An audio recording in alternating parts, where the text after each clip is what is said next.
बिस्मिल्लाहिर्रहमानिर्रहीम। अस्सलाम वालेकुम नादरीन, आप यूट्यूब चैनल देख रहे हैं। मैं इमरान खान हूँ।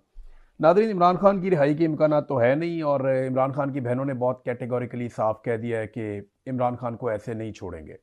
अदालत के अंदर केस लगा हुआ था, आज फिर मुलाकात का दिन था। मुलाकात के लिए कोशिश की, इमरान खान की बहनें गईं, मुलाकात नहीं करवाई गई। इमरान खान के साथी गए, फैमिली के लोग गए, मुलाकात नहीं करवाई गई। बल्कि अब इमरान खान साहब की कोई खैर खबर भी बाहर नहीं आती। यानी जो सरकार चाहती है उतना ही पता चलता है, जितना पाकिस्तान की मिलिट्री एस्टेब्लिशमेंट चाहती है उतना ही आप इमरान खान के बारे में जान सकते हैं। जो छोटे मोटे सोर्सेज हमारे पास पहले होते थे, यानी 2024 में 2025 में हम खबरें निकाल लेते थे, लेकिन 2025 का जब इख्तिताम आ रहा था, जब आसिम मुनीर साहब ने 27वीं आईनी तरमीम का फैसला किया कि एक आईनी तरमीम मजीद लाई जाएगी, और जिस वक्त उनकी एक्सटेंशन का मामला आया, उनके इस्तिस्ना का मामला आया, तो उस वक्त से हमें खबरें मिलना बंद हो गई। मैं सच आपसे बोल रहा हूँ, बिल्कुल हमारे सोर्सेज ख़त्म हो गए। जो छोटे मोटे सोर्सेज थे, हम जेल से कोई चीज़ निकाल लेते थे। मैं बतौर सहाफ़ी ये एतराफ़ कर रहा हूँ कि हमने बड़ी कोशिश की है, दोबारा हम कोई सोर्स बना नहीं पाए।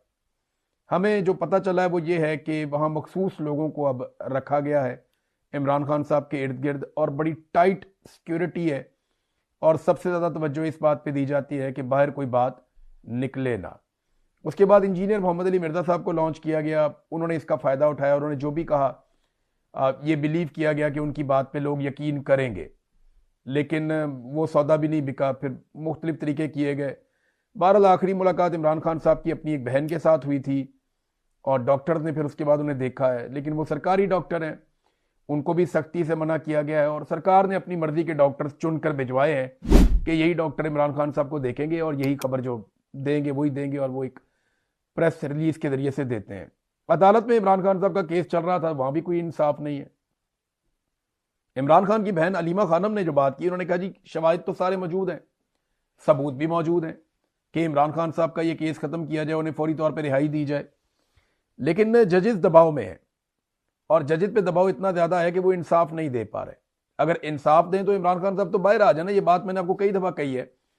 और इसी बुनियाद पे हमेशा अदालतों पे तकिया करते हुए, अदालतों को मद्देनजर रखते हुए मैं ये दावा करता रहा हूं कि जिस दिन अदालत ने इंसाफ दिया, यानी एक दौर तक तो मुझे ऐसा लगता था कि पाकिस्तान की अदालतें मुकम्मल तौर पे सरेंडर नहीं हुई, वो मुकम्मल तौर पे मिलिट्री एस्टेब्लिशमेंट के कंट्रोल में नहीं है, लिहाजा इमरान खान साहब बाहर आ जाएंगे। इसी बुनियाद पर हम ये कहते रहे हैं कि ज्यादा टाइम नहीं गुजरेगा, ये केसेस खत्म हो जाएंगे। केसेस खत्म होते चले गए, लेकिन फिर उसके बाद तरीकाकार बदल दिया गया। इमरान खान को कैद तन्हाई में डाल दिया गया, उनकी मुलाकातें बंद कर दी गई, और अदलिया में अपनी मर्जी के बंदे लाकर 27वीं आईनी तरमीम के जरिए से मुकम्मल कंट्रोल कर दिया गया। अब इमरान खान की बहनें भी कह रही है कि ये जजेस फैसला नहीं दे पाएंगे, और इस तरह तो इमरान खान सालों अंदर रहेंगे, ये जितना चाहेंगे इन केसेस को। मैं थोड़ा सा पहले ये बात बता भी रहा था कि अब अदालतों से उम्मीद लगभग खत्म हो गई है। इमरान खान साहब ने जो कहा था कि फैसला सड़कों पे होगा, मामला वहां जाके पहुंच गया। अलीमा खानम ने साफ कहा है कि जब तक अवाम और पाकिस्तान तरीके इंसाफ सड़कों पर निकलकर दबाव नहीं डालेंगे, इमरान खान साहब की रिहाई नहीं होगी। अब ना मुलाकातें हो रही हैं, ना उनकी आंख की सेहत के बारे में कुछ मालूम है कि वो क्लॉट बना कैसे, उसका रीजन क्या है। इस बारे में अभी तक ना इमरान खान साहब के डॉक्टर्स को कुछ मुतमईन किया जा सका है, ना इमरान खान साहब की फैमिली को बताया जा सका है, और जजेस इंसाफ देने पर बिल्कुल तैयार नहीं है। तो इमरान खान की रिहाई कैसे होगी? वो उसी तरीके से होगी जैसे होनी चाहिए। यानी या तो इमरान खान साहब हार मान लें, जेल के अंदर सरेंडर कर लें, और वो ये कहें ठीक है जो आप कहते हैं मैं वो कर लेता हूं और मुझे रिहाई दी जाए। एक तरीका तो ये है। दूसरा तरीका ये है कि एक दबाव बढ़े पाकिस्तान की मिलिट्री एस्टेब्लिशमेंट पे। देखें ऑलरेडी उनके ऊपर बहुत दबाव है, महंगाई का दबाव उनके ऊपर है, मईशत की तबाही का दबाव उनके ऊपर है, पाकिस्तान में जो हालात खराब हो रहे हैं दहशतगर्दी के, वो दबाव उनके ऊपर है, आलमी दबाव भी उनके ऊपर बहुत ज्यादा आ रहा है, IMF का दबाव उनके ऊपर है, तो पाकिस्तान की आवाम का दबाव उनके ऊपर है, लेकिन एक अवामी एहतजाज का दबाव नहीं है। अवाम अभी तक कोई बड़ा एहतजाज नहीं कर पाई जैसा होना चाहिए था, और वो ना कर पाए उसके लिए उन्होंने ताकत का अंधा इस्तेमाल भी किया। लोगों को कत्लेआम किया, लोगों को मारा, जेलों में डाला, चादर और चारदी वगैरह का तकद्दुस पामाल किया, खवातीन को सड़कों पे उन्होंने घसीटा, बच्चों को गिरफ्तार किया, उन्होंने बहुत जुल्म किया लोगों को डराने के लिए, धमकाने के लिए। अब लोगों ने निकलना है, जिस दिन लोग निकल आए सड़कों पे उस दिन एस्टेब्लिशमेंट का कोटा फुल हो जाएगा, और फिर इमरान खान साहब को रिहाई भी मिल सकती है। तो ये दबाव इमरान खान की बहनें कह रही हैं कि ये दबाव जब तक नहीं होगा तब तक कुछ नहीं होगा।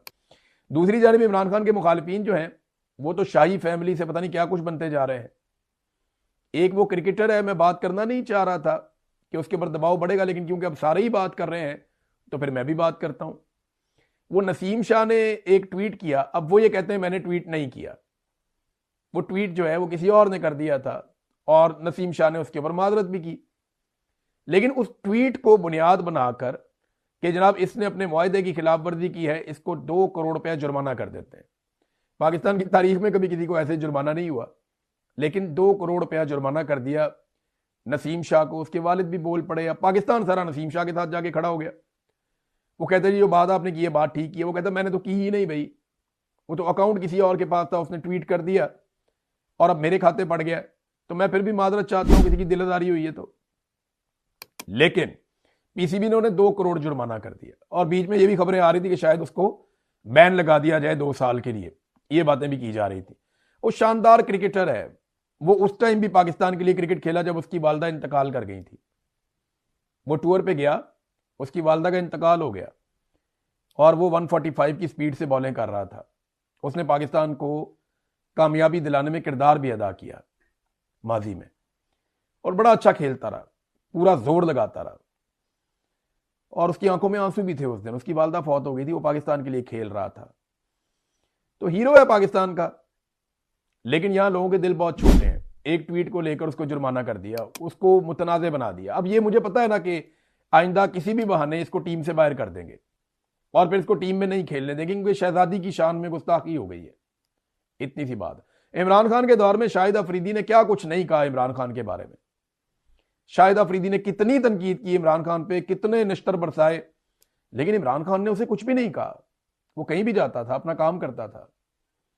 सरफराज नवाज ने क्या कुछ नहीं कहा इमरान खान के बारे में। जावेद मियादाद इमरान खान के बारे में तब बोले जब इमरान खान इक्तदार में थे, लेकिन इमरान खान ने किसी से बदला नहीं लिया। तो बड़ा आदमी सिर्फ इस वजह से नहीं होता कि उसके पास बड़ी गाड़ी होती है या बड़ा ओहदा होता है। आदमी अपने किरदार की वजह से, अपनी शख्सियत की वजह से बड़ा होता है। तो इमरान खान साहब ने इन चीज़ों को बॉदर नहीं किया, लेकिन ये बहुत छोटे लोग हैं, बोने हैं, इनको ज़रा सा कोई छेड़ दे तो ये चाँ चाँ करते हैं। अब इन्होंने पकड़ के उसको, अच्छा देखें, वो मुआहदे की खिलाफ वर्जी कह रहे हैं, इधर हलफ की खिलाफ वर्जी करने वाले मुल्क को लूट रहे हैं। यहां पे हलफ लेकर आते हैं ना ऑफिसर्स के, हम कभी सियासत में हिस्सा नहीं लेंगे। कायदे आज़म ने मना किया था। ये बार बार डिक्टेटर बन जाते हैं, बार बार मुल्क में मार्शल लॉ लगा देते हैं। हलफ की खिलाफ वर्जियां करके अरबों की जायदादें बना ली जिन लोगों ने, उनको पूछने वाला कोई नहीं है। और एक शख्स ने कहते हैं जी कि कॉन्ट्रैक्ट की खिलाफ वर्जी है, वो ट्वीट नहीं करेगा, वो कहता है मैंने किया भी नहीं, उसको पकड़े जुर्माना डाल दिया। तो ठीक है, ये पाकिस्तान को ऐसे ही चला रहे हैं अपनी मर्जी से। अब आ जाए जो बैनुल अक़वामी खबरें हैं उनकी तरफ। खान साहब ने जब से वो जेल गए हैं, पहली मरतबा उन्होंने आसिम मुनीर साहब पे कुछ इल्ज़ामात अब बराह रास्त लगाए और उन्होंने कहा कि ये आसिम मुनीर साहब ने किया है। इससे पहले इमरान खान साहब जब भी बात करते थे तो वो गोल बात करते थे, वो एक मार्जिन रखते थे, लेकिन अब उन्होंने फील्ड मार्शल आसिम मुनीर के लिए वो मार्जिन ख़त्म किया। कुछ अर्सा पहले उन्होंने मार्शल लॉ, आसिम लॉ, इन चीज़ों का जिक्र शुरू किया था। अब 4 चीज़ें उन्होंने बड़ी कैटेगोरिकली कही हैं इमरान खान साहब ने और डायरेक्ट इल्ज़ाम लगाया कि ये आसिम मुनीर साहब ने किया। नंबर 1, उन्होंने ये कहा कि जी इनको 10 साल इक़्तिदार की ख्वाहिश है और उसके लिए मिसाल दी कि जैसे ये ख्वाहिश थी याया खान को, वैसे ही आसिम मुनीर साहब को भी है। एक तो इमरान खान साहब ने ये बात डायरेक्टली कही। दूसरा, उन्होंने कहा कि जो 9 मई है उसका उन्होंने पूरा इल्ज़ाम आसिम मुनीर साहब पे डाला। जैसे एस्टेब्लिशमेंट ये इल्ज़ाम इमरान खान साहब पे डालती है, ऐसे ही इमरान खान साहब ने कैटेगोरिकली कहा कि जी Asim Munir is responsible for this, और आसिम मुनीर साहब ने खुद करवाया और ये पाकिस्तान तरीके इंसाफ को क्रश करने के लिए करवाया। अंग्रेजी में भी उनके ट्वीट आ चुके हैं। नंबर 3, मैंडेट चोरी की जिम्मेदारी इमरान खान साहब ने डायरेक्टली डाल दी है कि मैंडेट चोरी किया गया और उसके पीछे भी यही है। तो ये भी इमरान खान साहब ने डायरेक्टली एक इल्ज़ाम। और चौथा जो है, और ये तीनों चीज़ें इल्ज़ाम क्या है, सारी दुनिया हकीकत जानती है। बाज़ लोग बोल नहीं सकते, बाज़ लोग बात कर नहीं सकते, लेकिन हकीकत तो सारे ही जानते हैं कि मिलिट्री एस्टेब्लिशमेंट ने क्या किया इमरान खान साहब के साथ, और उसमें जो पेश हैं वो आर्मी चीफ ही हैं, उन्हीं के फैसले चलते हैं। नंबर 4 जो है, फौज को ज़ाती मकसद के लिए इस्तेमाल करना। ये इमरान खान साहब ने बड़ा अहम नुक्ता उठाया कि फौज के कंधे को इस्तेमाल किया जाता है ज़ाती ख्वाहिशात की तकमील के लिए, अपने इक़्तिदार को लंबा करने के लिए, और ये याया खान ने भी किया था। तो इमरान खान साहब ने वो एग्जाम्पल्स कोट की हैं और उनके ट्वीट के अंदर ये चीज़ें बड़ी वजाहत के साथ सिंपल करके उन्होंने सामने रख दी। तो ये पहली बार इमरान खान साहब इतना क्लियरली आ रहे हैं आसिम मुनीर साहब के बारे में तो क्या इमरान खान साहब जेल से एक फाइनल राउंड शुरू कर चुके हैं? ना सिर्फ आसिम मुनीर को वादे पैगाम दिया इमरान खान साहब ने, बल्कि chief justice Pakistan justice Yahya Afridi के लिए भी एक लेटर लिखा, जो इमरान खान साहब की बहन अलीमा खान लेकर निकली और उन्होंने कोशिश की सुप्रीम कोर्ट में कि वो चीफ जस्टिस के चैम्बर में जाएं और जाकर वो लेटर चीफ जस्टिस के हवाले करें। लेकिन वहाँ इंतजामिया ने रोक दिया। उन्होंने कहा जी आप नहीं जा सकते, जब तक कि रजिस्ट्रार ऑफिस से इजाज़त नहीं मिलती आप नहीं जा सकते। उन्होंने कहा जी इमरान खान साहब का खत है, लतीफ़ खोसा साहब ने कहा जी एक साइला है, साहिल है, तो वो अगर चीफ जस्टिस के बाद जाना चाहें तो अब जाने दें, वो खत देना उन्होंने। तो इस पर उन्हें रोक दिया गया। लेकिन खत मैं आपको बता देता हूँ, ये उसका उर्दू ट्रांसलेशन है जो याया अफरीदी साहब को इमरान खान साहब ने खत लिखा। खत ये है, मैं आपको सिर्फ 31 किलोमीटर के फासले से लिख रहा हूँ, मगर सुप्रीम कोर्ट के दरवाजे मेरे और मेरी अहलिया के लिए बंद हैं।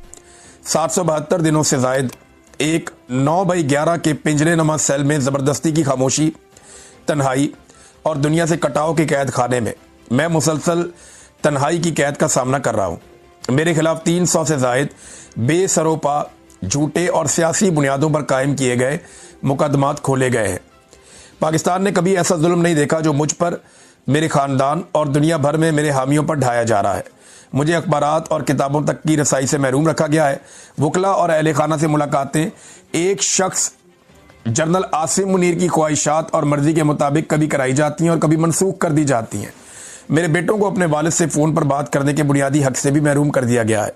सियासी कारकुनों को मुझसे मिलने की इजाज़त बिल्कुल नहीं है। ये कैद कभी भी कानूनी नहीं रही, बल्कि ये सोचे समझे मंसूबे के तहत डाली गई नफसियाती अजियत है ताकि मेरी हिम्मत तोड़ी जा सके और मेरे ज़रिए 25 करोड़ पाकिस्तानियों के हौसले को कुचला जा सके। ये आइन, कानून की हुक्मरानी और मेरे प्यारे वतन पाकिस्तान के जमहूरी मुस्तकबिल पर एक मुस्तकिल हमला है। मेरी अहलिया बुशरा बीबी एक कर्नल के हुक्म पर गैर इंसानी और तौहीन आमेज सलूक का शिकार है, वो भी तन्हाई की कैद में। इनका इलाज रोक दिया गया है, उन्हें टीवी या किताबों तक रसाई नहीं दी जा रही, ना ही बैरूनी दुनिया से कोई ताल्लुक़ रखने दिया जाता है।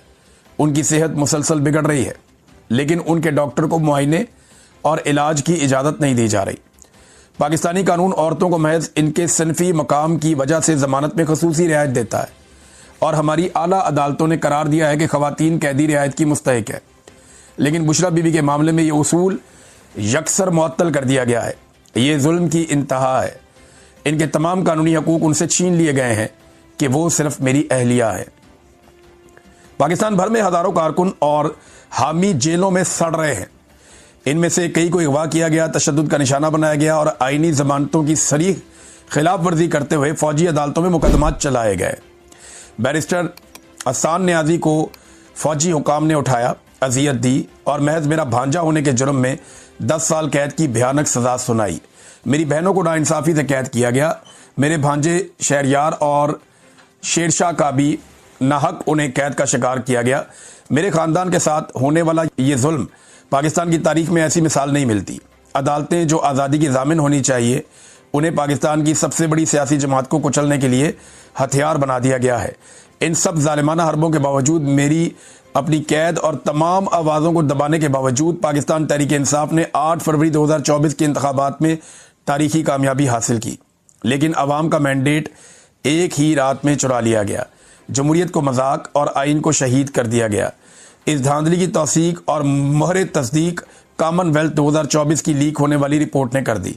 नाम नहाद 26वीं आइनी तरमीम को इस इंतखाबी डकैती को कानूनी जवाब देने के लिए इस्तेमाल किया गया, जबकि उसके खिलाफ दायर दरखास्तें आज भी आपकी अदालत में इल्तवा का शिकार है। अब 26वीं आइनी तरमीम के बेनिफिशरी हैं ये चीफ जस्टिस, और इमरान खान साहब उसी चीफ जस्टिस को 26वीं आइनी तरमीम के बारे में लिख रहे हैं। देखें ना कैसी पाकिस्तान की बदकिस्मती है कि जो 26वीं आइनी तरमीम का बेनिफिशरी है वो कैसे 26वीं आइनी तरमीम के खिलाफ दरखास्त लगने देगा। पूरा निज़ाम जकड़ के एस्टेब्लिशमेंट ने यरगवाल बना लिया है, लेकिन इमरान खान साहब फिर भी ये दरवाज़ा खटखटा रहे हैं, इस दीवार के साथ सर मार रहे हैं कि मैं यहाँ से इंसाफ हासिल करूँगा। इस्लामाबाद हाई कोर्ट के मशकूक रवैये के तहत उसके चीफ जस्टिस सरफराज डोगर ने जानबूझकर मेरे अलकादर ट्रस्ट और तोशाखाना रिवीजन मुकदमात को समाअत के लिए मुकर्रर नहीं किया। बहरहाल अब ये खत इमरान खान साहब ने लिखा है तो खबर आई है कि 25 सितंबर को तोशाखाना वाला बाद में होगा, लेकिन क्योंकि उसकी वो चाहते हैं इमरान खान साहब के वो केस लगे और नीचे से वो उनको इंसाफ मिले। लेकिन जो अलकादर यूनिवर्सिटी वाला केस है वहाँ तो वो सज़ा की मुअत्तली चाहते हैं। अलकादर यूनिवर्सिटी वाले केस में उनको ज़मानत मिल सकती है। अगर उन्हें ज़मानत मिल गई तो इमरान खान साहब फौरी तौर पर रिहा हो सकते हैं। लेकिन देखिए तरीका वारदात क्या है कि अलकादर वाला केस तब सुना जाएगा जब तोशाखाना 2 के अंदर सज़ा हो जाएगी। जब तोशाखाना 2 में सज़ा हो जाएगी फिर अलकादर केस सुना जाएगा। अब इमरान खान साहब के पास 2 ऑप्शन है, या तो अलकादर केस में उनकी फौरी तौर पर ज़मानत हो और वो बाहर आ जाएं, और तोशाखाना 2 में जब उनको सज़ा हो तो वो फिर अदालत से रुजू कर लें, या दूसरा केस उनके पास एक ऑप्शन ये है कि वो तोशाखाना 2 के अंदर समात को रुकवा दें कि जनाब ये समात आप रोके, ये केस ठीक नहीं सुना जा रहा, तो वो समात को रुकवा के उसके बाद अपनी बेल हासिल करें और फिर बाहर आ जाएं अलकादर वाले केस में। लेकिन एस्टेब्लिशमेंट नहीं चाहती कि इमरान खान साहब बाहर आए, और इस वक्त जनरल आसिम मुनीर और इमरान खान के बीच में एक लड़ाई चल रही है। कोई माने या ना माने, ये लड़ाई एक्चुअली एस्टेब्लिशमेंट और इमरान खान के बीच में। अब इनमें से जो जीतेगा वही आगे बढ़ेगा। अवाम इमरान खान के साथ खड़ी है, जबकि एस्टेब्लिशमेंट ने अपनी होशियारी से दुनिया में कुछ ताकतों को काबू कर लिया है। अगले वीलॉग में आपको बताऊंगा। अब तक के लिए इतनी, अपना ख्याल रखिएगा, अपने चैनल का भी। अल्लाह हाफिज़।